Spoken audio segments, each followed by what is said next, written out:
Olá, sejam todos bem-vindos e bem-vindas a mais um vídeo do meu canal. Eu sou o Christian.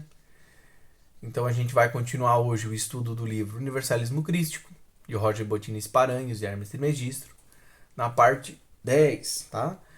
Então, no vídeo passado a gente estudou até a metade, mais ou menos, né?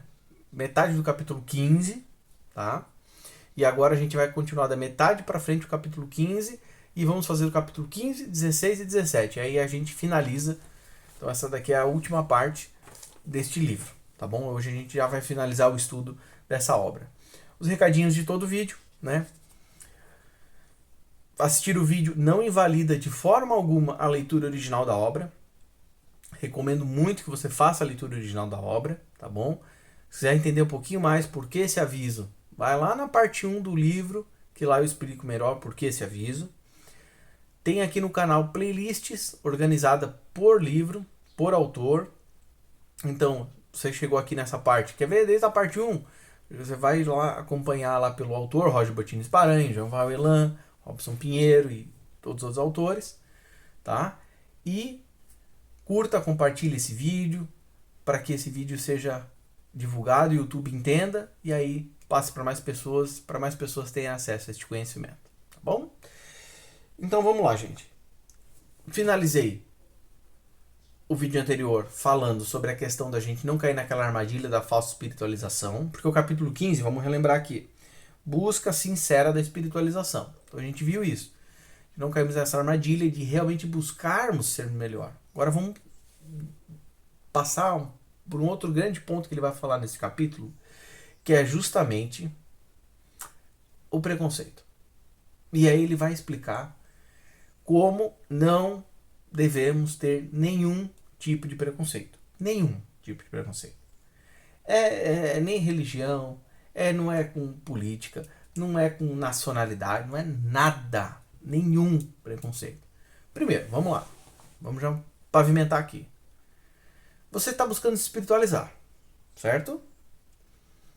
Aí, se você quer se espiritualizar, você pode se espiritualizar para a luz ou para as trevas. Estamos no pressuposto que você quer se tornar uma pessoa melhor seguindo os caminhos e os ensinamentos de Jesus para nós. E tantos outros mestres da luz para nós.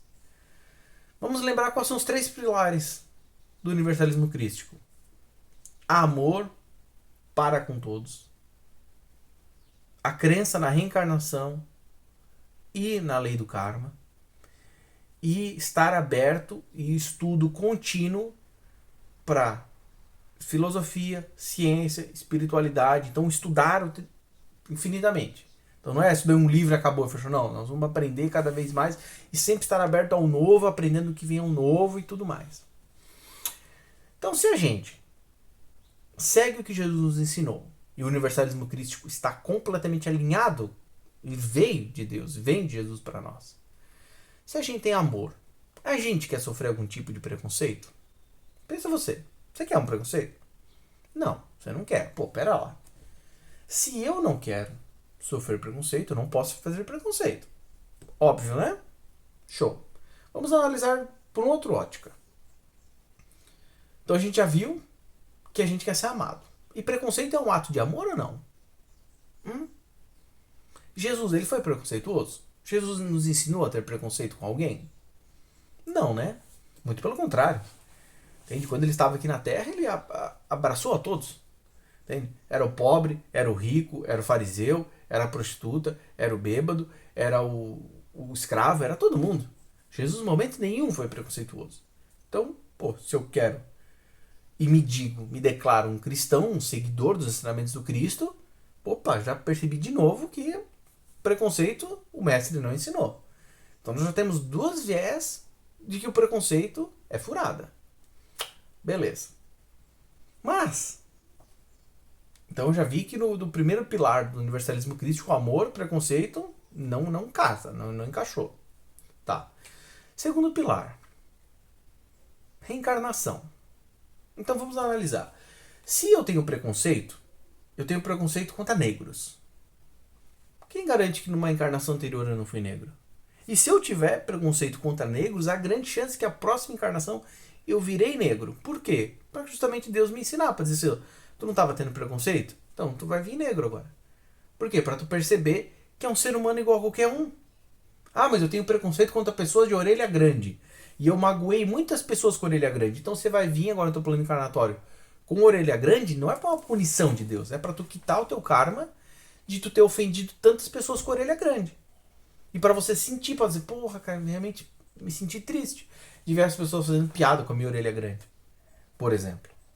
Então não é uma punição, mas é pra você, pô, então pera lá, então é uma idiotice, mais uma causa pra gente ver uma idiotice que é se ter preconceito.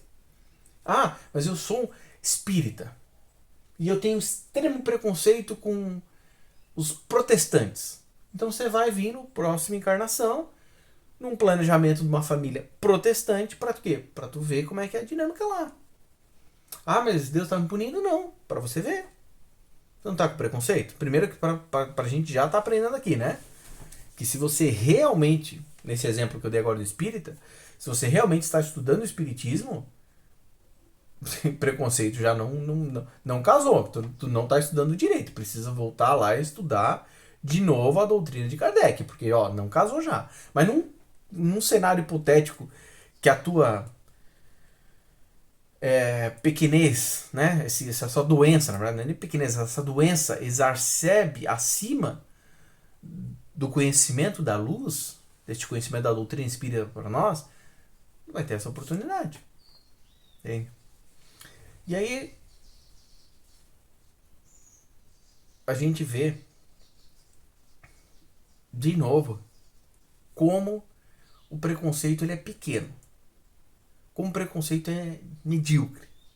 E aí vou analisar por uma última ótica, que eu já falei aqui, mais ou menos, tá nas entrelinhas aqui, mas eu quero dar um zoom nela. Pensa comigo. O sofrimento, preconceito, causa sofrimento? Ou não? Causa, né? Então, você quer viver fazendo sofrimento ao próximo? E lembrando que tudo que tu fizer ao próximo, tu vai colher. Tu quer colher sofrimento? Então, olha como o preconceito é uma ignorância. Olha como o preconceito é uma merda. Por isso que aí o Rafael vai falar bastante na palestra como nós não podemos ter nenhum tipo de preconceito.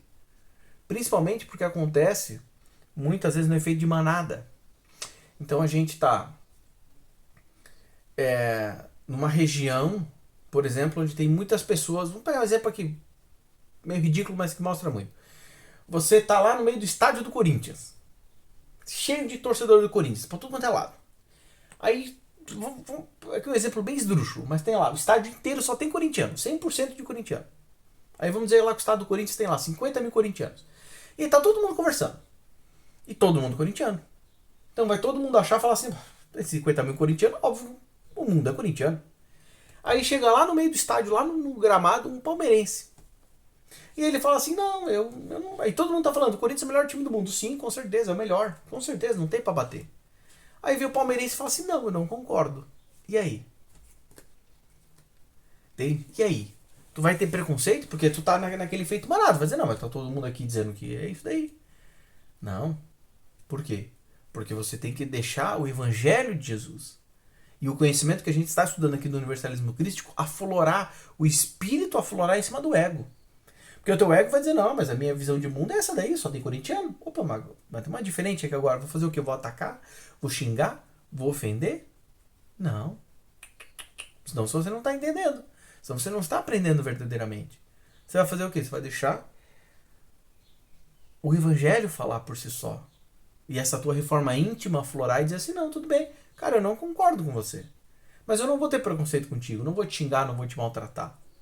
E por quê? Porque se eu tivesse no teu lugar, estando com a camiseta aqui do Corinthians, num estádio cheio de palmeirenses, eu não queria que tivesse 50 mil pessoas me xingando, me ofendendo, me agredindo de alguma forma. Aí sim. Tem. Então, a gente já viu aqui. Lembrando, a gente tá num capítulo falando sobre a hipocrisia da falsa espiritualização, aqui da busca sincera da espiritualização. Até eu olhei aqui para colar o capítulo, busca sincera da espiritualização. Então, se você está realmente trabalhando para se tornar uma pessoa melhor, você não vai ter nenhum preconceito. De nenhum tipo, nenhum clero. Nada, de nem religião, nem de política, de nenhum tipo. Por quê? Porque você quer verdadeiramente se espiritualizar. E se espiritualizar é se tornar uma pessoa melhor. Que vai seguir o que Jesus nos ensina. Que é o amor, que é os 3 pilares aqui. Né? E é isso, gente. Acho que do capítulo 15 fechou. Capítulo 16. É um capítulo também que vai falar só sobre história. Não teria nada de relevante a não ser um ponto que eu acho interessante a gente trazer aqui. Capítulo 16. O fim de um ciclo. O Rafael é expulso da casa espírita. Então aqui no capítulo 16, e aí vai para o último capítulo, ele não está mais na casa espírita. Eles expulsam ele porque muitas ideias diferentes, que está indo contra a doutrina de Kardec, barari, barará. A gente poderia trazer a reflexão, por exemplo, de ver como funciona essa questão da mente pequena engessada das caixinhas. Mas eu não vou nem entrar nesse mérito, porque eu acredito que a gente já viu isso lá atrás. Não vou saber certinho a parte do vídeo, mas está acompanhando comigo, a gente já estudou bem sobre isso. E acabamos de ver a questão do preconceito, né? Mas o que eu acho interessante trazer para a gente refletir nesse capítulo é... Às vezes a gente, e isso é de propósito, é nos ensinado que tem coisas que são eternas. Ah, então você vai casar para sempre. Tá, mas e se ao longo do tempo deixar de ter amor? Você vai continuar num casamento infeliz porque tem que ser para sempre? Não.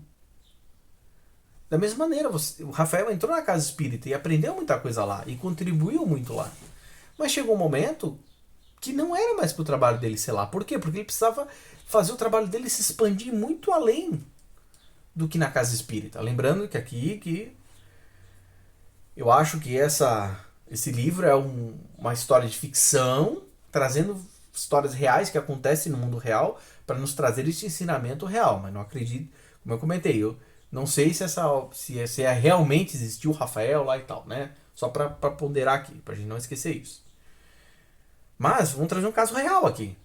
O Pedro, aqui do canal Espiritualidade de Pedro Augusto. Ele começou numa outra casa, entende? Onde eu vim conhecê-lo, casa da plataforma de oração, um canal no YouTube. Fez um trabalho lindíssimo. Só que chegou um certo ponto onde Deus falou assim, não, aqui agora tu não vai mais. Porque precisa se expandir o conhecimento, precisa trazer mais. Então ele saiu de lá e foi fazer o trabalho numa outra casa, que é o trabalho que ele tem até hoje. Né? Não é uma casa, é um trabalho somente no YouTube, que é do Espiritualidade com Pedro Augusto. Então você vê, um ciclo fechou e vai se abrir novo. Então eu acho interessante a gente ter essa reflexão, porque a gente pensa assim, nossa, então, me identifiquei muito com outro caso real da Michelle. Ela teve a vida dela inteira dentro da igreja evangélica, pentecostal. Só que chegou um certo ponto da vida, já muito adulta, não sei, há 30 anos, estou chutando aqui, que ela começou a falar, cara, mas existe mais do que isso. Existe mais, não é só isso. Então, tu vê, durante 30 anos da vida dela, ela se satisfez se alimentando com conhecimento que tinha na igreja evangélica. Comendo pão puro, tá bom, pra mim tá o suficiente. Mas chegou um ponto que ela falou, cara, eu não quero mais, eu preciso de mais alimento espiritual. Só o pão puro é pouco. Eu preciso do pão, eu tenho que botar uma manteiga, eu tenho que botar um queijo. Eu preciso de mais alimento espiritual, porque eu preciso de mais, eu estou expandindo a minha consciência. E aí ela se expandiu para outros conhecimentos. Entende? Então, a gente não cair nesse pensamento de às vezes pensar assim, mas eu sou católico a vida inteira. Mas se já não está te saciando aquilo, vai se buscar mais. E aí vamos lembrar o terceiro pilar do universalismo crístico. Sempre estarmos abertos a estudar a espiritualidade, a ciência, a filosofia e se abrir para o novo e estar sempre nesse processo de evolução, de aprendizado. Então, o aprendizado vai passar por finais de ciclos, de vários. Vamos olhar aqui, nós estamos falando de aprendizado. Você, que está assistindo meu vídeo, estudou na creche. E acabou aquele ciclo da creche e foi aprender no ensino fundamental. E aí tem um momento que acabou o ciclo do ensino fundamental e foi aprender o ensino médio. E aí do ensino médio para o técnico, e do técnico para a faculdade, da faculdade para o mestrado, para o doutorado, para o PhD. E terminou o PhD, você vai fazer um novo conhecimento. São ciclos que se acabam, isso faz parte da nossa vida e nós precisamos aprender sobre isso. Aprender como lidar com os finais de ciclos e com o início de outros ciclos. Né? Faz parte do processo. O trabalho às vezes de um jeito, vai fazer de outro. Às vezes o teu trabalho dentro de uma empresa também é um ciclo finito que você vai entrar por tais questões. Entende? Ah, vou entrar até aqui, daqui para frente não preciso mais, aí agora Deus vai me colocar numa outra empresa para desenvolver um outro trabalho. Né? A gente tem a maturidade de lidar com esse fim de ciclos. Né? Porque às vezes a gente não tem essa maturidade, então a gente trabalha na empresa, ama a empresa, se dá nosso sangue.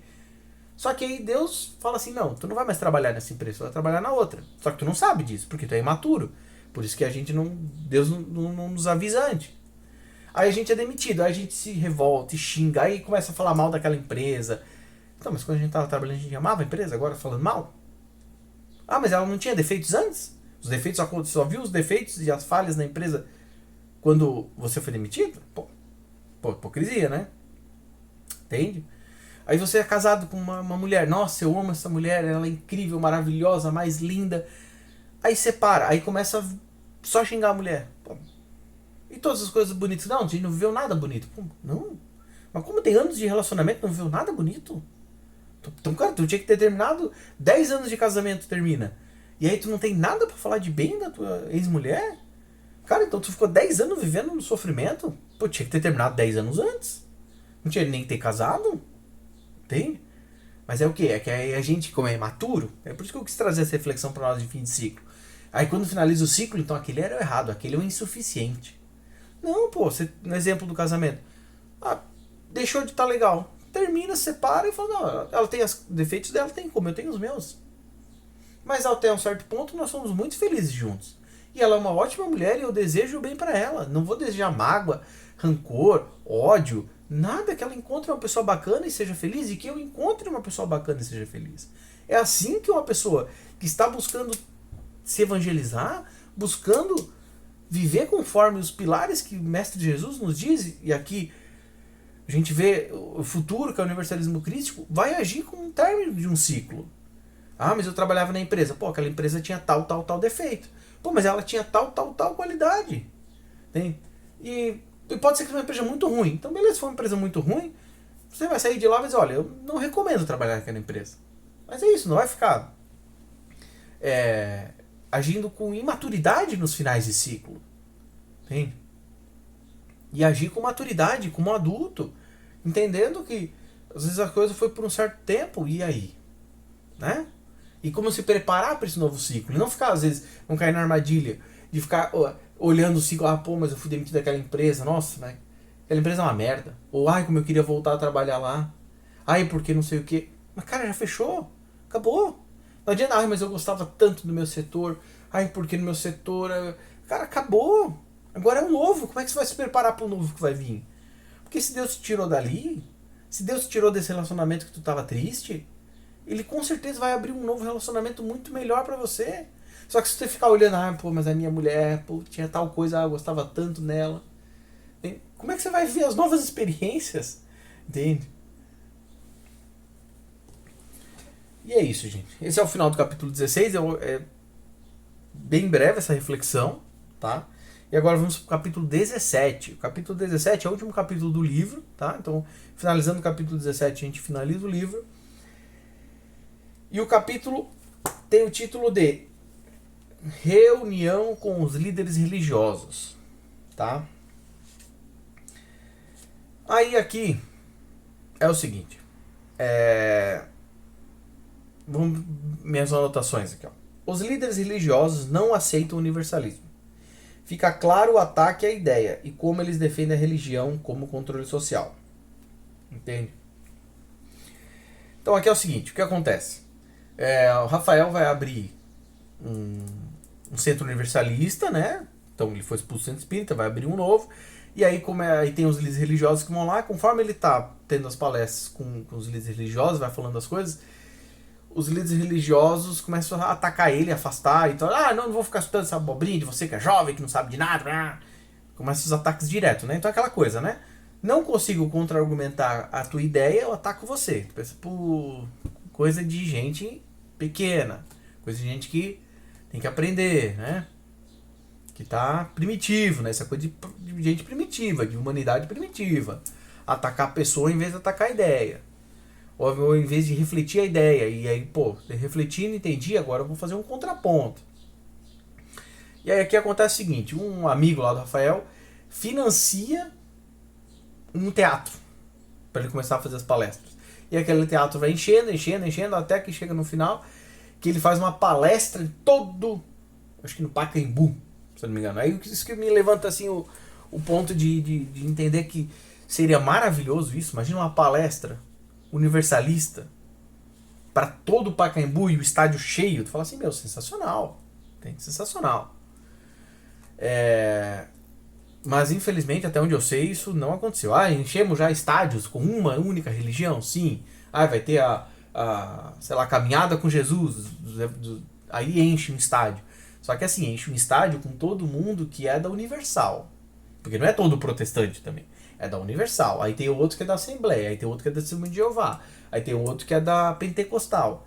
Tá, mas não dá pra ter um que seja todos os evangélicos? Não, eles não vão aceitar, porque vai ter discussão. Porque não vai estar o Edir Macedo do lado do Silas Malafaia, do lado do... sei lá, do outro pastor lá da outra religião, do Valdomiro. Eles não vão estar assim. Pô, então cadê o cristianismo? Cadê a união? Né? Mas aí quando ele vai fazer, isso começa a gerar um desconforto no livro, né, na história, entre líderes religiosos de religiões fechadas ali. Então o que acontece? Nesse dia que ele vai fazer essa reunião para todo o Pacaembu, antes disso os líderes chamam ele para conversar numa reunião à parte. E aí eles começam a conversar, tal, ele explica a ideia do universalismo, bem sucinto. E aí tem líderes que atacam e vão embora, e tem outros líderes que falam assim, cara, mas isso não vai funcionar. Não pode, as pessoas precisam de religião. Aí ele fala assim, mas eu não estou querendo tirar a religião das pessoas. Eu estou avançando para que elas se tornem pessoas cada vez mais despertas.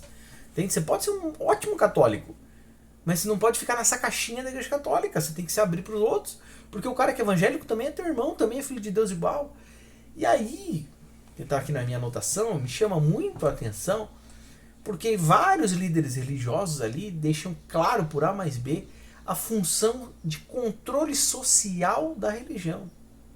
Tem um líder que chega a falar publicamente, ele fala assim, cara, mas é que é o seguinte, eu tenho toda uma galera, estou falando aqui do meu linguajar, assim, mas tenho toda uma estrutura de pessoas que dependem da minha religião.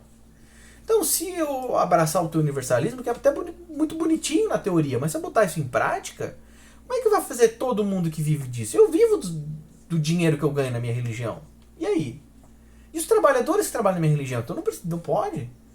Tem que se manter desse jeito, porque se eu falo que ele pode ir em qualquer religião, qualquer um pode ir, se o cara for dar dinheiro na religião do outro, como é que eu vou pagar minhas contas?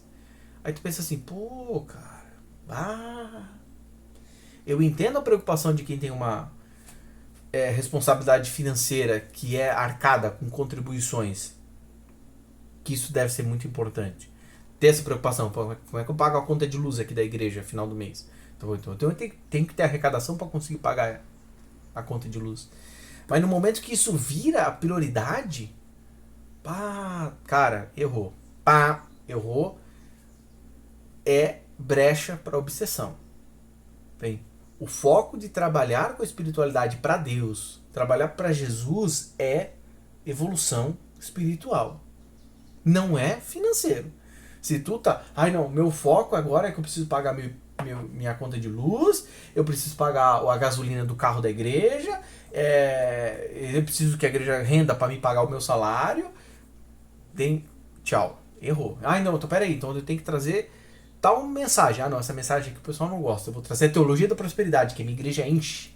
Nossa, aí eu ainda falo para as pessoas que se elas derem para Deus, Deus devolve em dobro. Então elas vão dar ainda mais. Não faça isso, não caia nisso. Isso é obsessão, isso é trama das trevas. Deus é de graça, Deus é pura prosperidade, porque Ele vai dar. Por amor, por carinho. Se o teu foco é ganhar o dinheiro, ferrou. Qual que tem que ser o seu foco? Cuidar daquelas vidas, orientá-las, guiá-las, instruí-las e deixar que, como já está na própria Bíblia, todo mais lhe será acrescentado. Então aquelas pessoas vão conseguir contribuir de coração, mas não porque você está fazendo essa lógica mercantilista. Entende? Não essa lógica de faz uma contribuição aqui pro dízimo, tá? Porque Deus te dá o dobro. Errou, não é assim. Não é assim. Entende? Isso é a artimanha das trevas para transformar a fé em negócio, em comércio e desvirtuar a fé. Então você não vai buscar ter a tua fé para se tornar um ser humano melhor. Você vai buscar ter a tua fé para ter bênçãos, para ter graças. Não, não é assim. Entende? E olha que bizarro. Vai ter um líder religioso que vai falar sobre esse controle social dizendo assim: Rafael, se eu defender e eu começar a ensinar a tua ideia da reencarnação, as pessoas vão começar a fazer um monte de atrocidades. Porque elas não fazem, porque elas vão acreditar que vão ficar eternamente no inferno. Porque elas vão ser punidas. Hein? Agora, pô, as pessoas não sabem pensar. As pessoas são ignorantes. Então, se elas são ignorantes, elas não vão conseguir entender que a lei do karma. Então, elas têm que ser travadas socialmente pela punição. Então, se você fizer isso, Deus vai saber, Deus vai te punir. Pô, cara, tá errado, mano. As pessoas, eu entendo que a fé tem uma função de controle social. Mas não por medo, não por controle de que tu vai fazer o que eu quero. Nunca. Mas de fazer assim, cara, a gente já estudou isso quando a gente viu o vídeo ali sobre a questão da lei do karma. E eu falei isso e ficou bem nítido, bem claro. É porque você vai fazer uma escolha melhor, porque você evoluiu cognitivamente, evoluiu espiritualmente, evoluiu intelectualmente para fazer a escolha que faz sentido com o que você quer. Então não é porque você não vai matar o teu amiguinho, porque você vai ser punido e vai passar a eternidade inteira no inferno. Então tá errado. Se você tá te travando por esse medo de ir pro inferno, tá errado. Você não entendeu o conceito de não matar. Você não entendeu o conceito de que você vai colher o que você vai plantar. Então você vai sofrer porque você fez uma decisão errada. E não vai sofrer eternamente.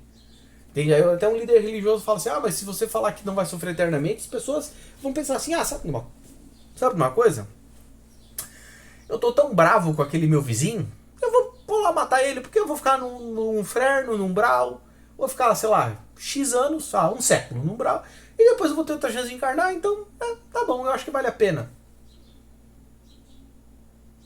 Cara, não vale. E se aquela pessoa tomar aquela decisão, ela vai arcar o preço com isso. Mas a gente não pode ficar.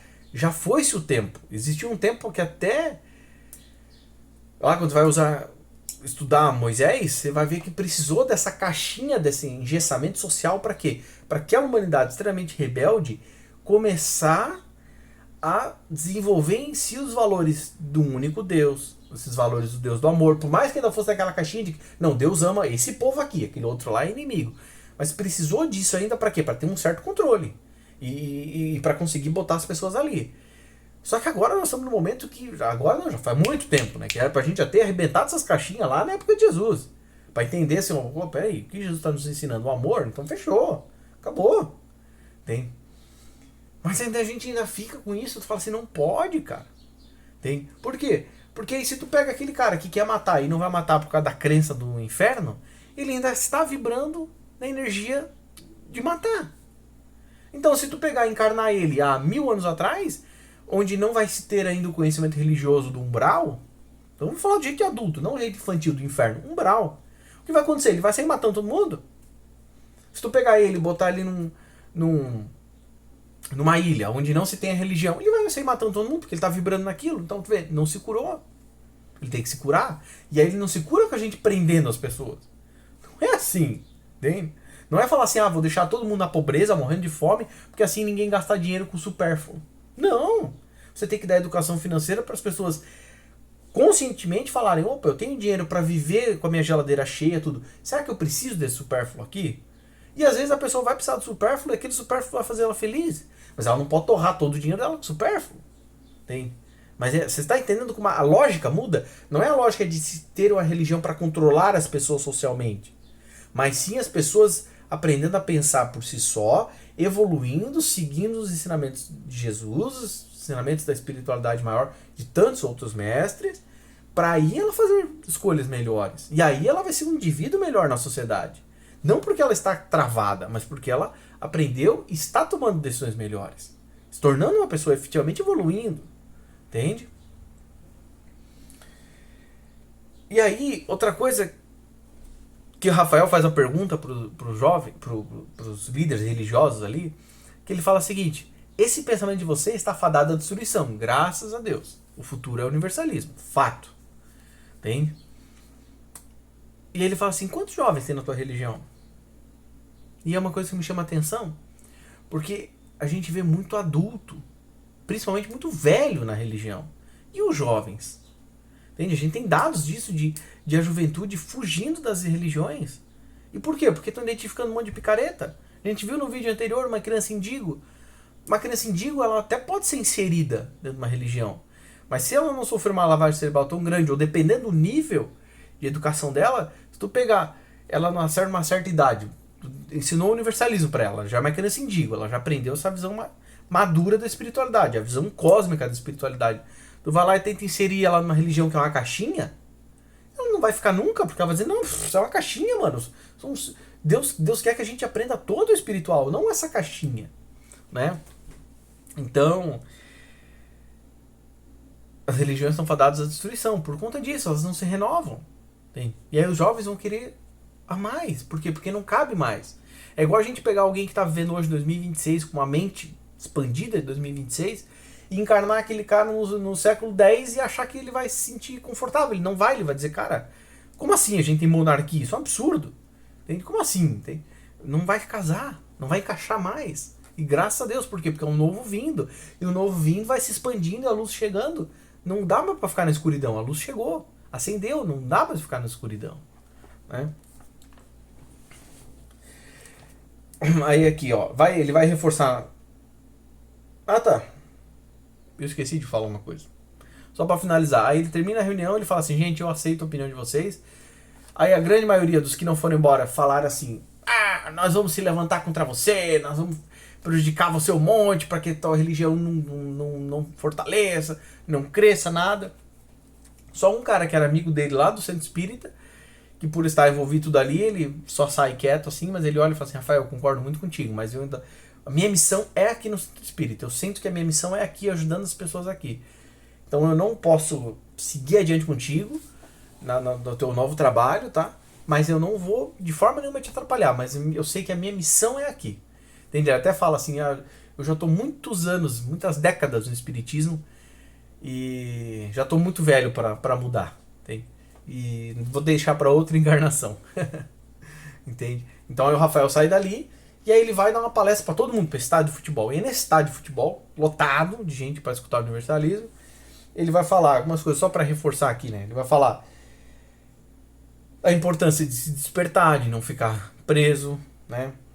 Quebrando o individualismo, por quê? Porque nós temos que ter essa visão do coletivo. O amor nunca é individual, o amor sempre é no coletivo. Deus ama a todos, Deus não ama só a si próprio. Quando a gente começa a amar, a gente não consegue amar só nós mesmos. Esse amor vai e vai até o próximo, né? A luta contra a ganância, contra o orgulho, contra valores alienantes, tem? Contra a ignorância, né?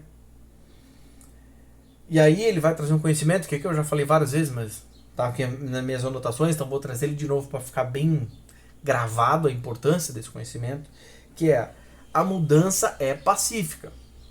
A mudança começa em nós e ela é feita com a paz.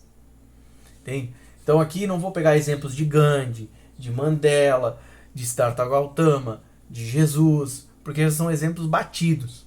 Apesar de eu ter falado eles aqui, mas só para você, né, ver. Por quê? Porque às vezes a gente cai muito nessa armadilha de despertar e a gente quer mudar o próximo. Eu quero... Nossa, agora eu despertei aqui para religião. Nossa, como os evangélicos dizem, eu vivia no mundo, agora eu sou de Deus. Aí tu quer converter todo mundo ao evangélico. Tá, mas você se converteu primeiro? Você conseguiu colocar no teu coração aquele conhecimento? Então quando você vê um irmão da Umbanda, você vai tratá-lo com amor, com carinho, com respeito? Como você gostaria de ser tratado, com amor, com carinho, com respeito? Ou você vai virar a cara porque achando que ele é o demônio? Eu acho que é o demônio. Então, tá vendo? Tu não vai conseguir mudar o mundo, tu não mudou a si mesmo. Tem? E essa mudança é o quê? Pela paz. No curto prazo, a gente até pode parecer legal. Assim, nossa, vamos resolver na porrada? Vamos? Vamos. Mas não se sustenta. Por quê? Porque a violência é uma estratégia, uma artimanha que já é utilizado pelos negativos. Então, se a violência fosse um caminho, grandes mestres que já passaram pela Terra nos iriam nos ensinar pela violência. E eles não fizeram isso, muito pelo contrário, nos ensinaram pelo amor. Jesus revolucionou esse mundo pelo amor. Siddhartha Gautama revolucionou o mundo pelo amor. Chico Xavier revolucionou o Brasil, fincando aqui o espiritismo. Olha a força que o espiritismo tem aqui, pelo amor.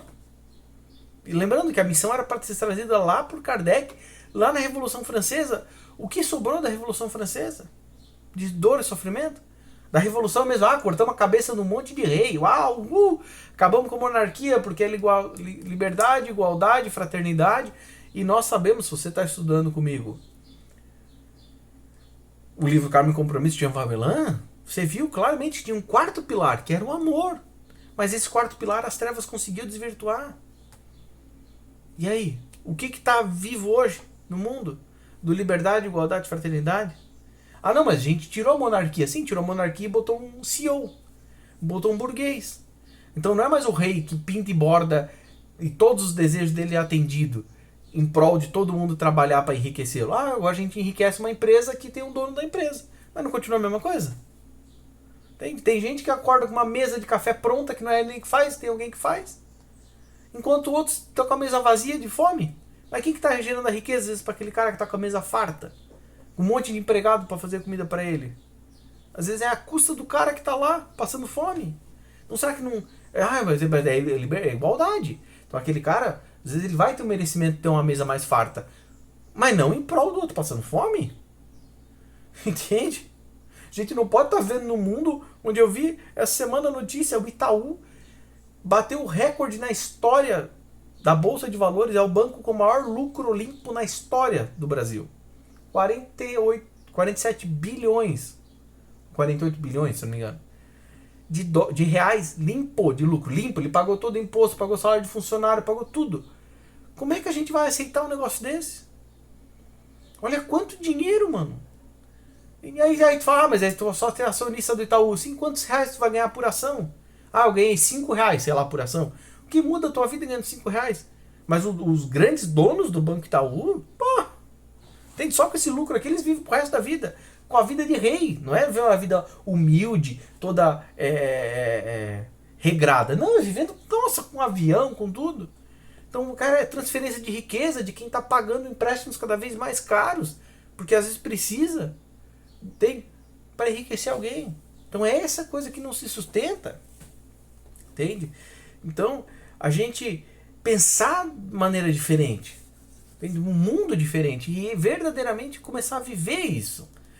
Na paz. Vamos chegar na agência do Itaú e quebrar o Itaú? Não vai adiantar nada. Nada. O capitalismo vai continuar igual. Agora, no momento que a gente começar a não vibrar nesses valores, aí começa a mudar. Você ainda vai ter que ir no mercado comprar tua comida, ainda vai ter que pagar tua água, tua luz. Mas quando teu coração começar a mudar, começa a se mudar. Quando todos os funcionários da empresa começar a falar, cara, vamos viver de um jeito diferente? Por que a gente não tem mais benefícios? Por que não vive um mundo melhor? O mundo começa a mudar. No momento que os jornais que atendem esses interesses trevosos começam, mas não tem mais audiência. Acabou a audiência do jornal de violência? Da Atena, 0 ponto de ibope.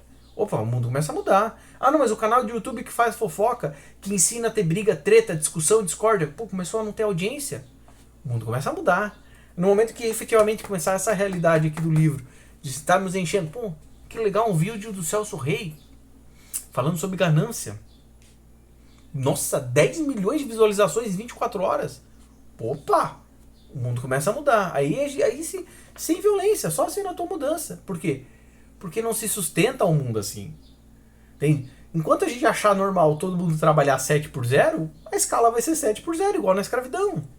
Agora, no momento que a gente falar, não, cara, tem que mudar essa escala, e todo mundo começar a gerar esse desconforto e começar a co-criar com a sua mente uma escala de trabalho mais justa, mais digna, que seja melhor para todos os trabalhadores, aí começa a se aflorar. Vamos botar um 6 por 1, ou vamos botar um projeto de lei que dá folga no dia do aniversário. Pronto, a mudança começa a acontecer na paz, que é o que os grandes mestres nos ensinaram.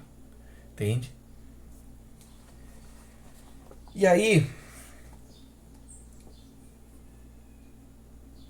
isso, e aí que os dois últimas observações aqui no meu caderno é o repensar o estilo de vida e que a fé tem que ser raciocinada. Então, ele vai nos falar desse ponto do repensar o estilo de vida. Eu já falei, de nada adianta a gente despertar, se evangelizar, se a gente continua vivendo com os valores do mundo velho, entende? Nada adianta Isso, né? E que a gente tem que repensar todo o nosso estilo de vida, né? E que essa nossa fé não pode ser dogmática. Nós temos que pensar. Lembra do terceiro pilar do universalismo crístico, estudar. Então, não, mas o pastor, o bicho, ele tem faculdade de teologia, ele tem doutorado em teologia, e ele disse que Deus dá em dobro. Pô, cara, para pra pensar, cara. Faz sentido isso? Não, mas Deus, ele é muito bondoso. Sim, muito bondoso. Isso é um fato. Deus é muito, muito bondoso. Olha o ato de misericórdia de Deus para nos dar a oportunidade de estarmos encarnados aqui no esquecimento, para a gente não lembrar muito tranqueira que nós fizemos lá atrás, para a gente não ficar com remorso e não conseguir evoluir, não conseguir progredir. Pessoas que têm a sua casa, que às vezes não tinham nem merecimento para ter a sua casa, mas Deus abençoa a pessoa com a moradia. E tantas outras formas, Deus é extremamente bondoso. Mas não cair em armadilhas de que fazer mercantilizar a fé. Ou trazer a fé na violência, para dizer não. Mas por exemplo, eu conheci pessoa evangélica que dizia assim, não, mas é o povo de Israel que vai ser salvo. A gente fala assim, cara, mas o povo de Israel não é você. Não, sou eu sim. Não, mas peraí, mas por que é você? Tu não mora em Israel, tu mora no Brasil? Não, mas é porque é o povo eleito de Deus. Eu sou um povo eleito. Porque o pastor diz que eu sou um povo eleito. Tá, mas se o povo eleito é o brasileiro, também é o católico, também é o espírita, também é o bandista. Não, esses não. Eles não seguem o que tá na Bíblia. Não, mas os católicos seguem a Bíblia também. O espírita também estuda a Bíblia. Não, mas eles estudam de outro jeito. Sabe, aí tu fica se torcendo a semântica e a lógica. Assim, cara, entende? Pelo amor de Deus. Saca? Então, raciocinar a fé. A fé tem que ser coerente, tem que pensar. Se você viu, semana agora que passou o estudo do livro dos médiuns, você vai ver justamente a finalização do capítulo 20, onde vai vir o conhecimento para nós por Erasto, justamente da questão da fé raciocinada. De você, ele vai ensinar, né? Mas você vai... eu prefiro negar 10 verdades que aceitar uma mentira, mas vamos refletir o que está sendo ensinado? Por quê? Para pensar, para não ser assim, não, beleza, assim, não, entende? E é isso daí, gente. Eu acho que já deu 40 minutos de vídeo. Mas é isso, finalizamos mais um livro. Muito obrigado a você que deu a oportunidade de estudar a obra junto comigo, tá bom? Finalizamos aqui o livro, mais um livro de Roger Bottini Paranhos. Na sequência, se você tá vendo aqui qual o livro que eu vou trazer de estudo aqui, Muito Além do Horizonte, de Jean Vauelan, que é um livro que a gente vai estudar a ótica de... vamos pegar aqui o subtítulo mesmo. Não tá aqui. A gente vai ver a evolução humana, mas principalmente vendo coisas adicional, além do que a gente já viu ali na trilogia da Revolução Cósmica, tá? Da Revelação Cósmica. Além daquilo ali, nós vamos agora dar um enfoque maior na vida de Ramatiz, de Allan Kardec e de Rochester. Tem? E aí com esse fio condutor desses três espíritos, a gente vai ver muitas outras coisas que não foi abordado na Revelação Cósmica. Tá? A questão do Oriente, como é que foi a questão do Espiritismo, porque ali a gente já viu o Espiritismo seco, mas e a questão de Kardec e tudo mais? A gente vai ver, é um livro muito interessante, estou gostando muito, não finalizei a leitura nesse momento ainda, mas já digo que pela quantidade de anotações vai ser igual Karma e Compromisso, vai ser 20, 30 partes, tá? O que é uma maravilha, porque é bastante coisa pra gente aprender, né? E ainda esse ano, não sei em que momento esse ano, tá? Eu vou trazer a continuação desse livro, porque tem um segundo parte, que não é bem uma continuação, mas né? Não é um volume 2, né? Mas é o Universalismo Crístico avançado, tá? Aí a gente vai estudar ele. Eu vou trazendo em algum momento aqui em 2026, tá? Finalizando agora o Jean Vauelan, eu tô definindo qual que vai ser meu próximo estudo, deixando Deus orientar. Mas hoje no meu coração é fazer a leitura do livro novo da Sandra Carneiro, para trazer essa autora aqui pro canal também, que é uma autora que eu gosto demais, tá? E aí talvez continuar intercalando um livro de Jean Vauelan e um livro de um outro autor. Tá bom, gente? E é isso aí. Fiquem todos com Deus e até a próxima.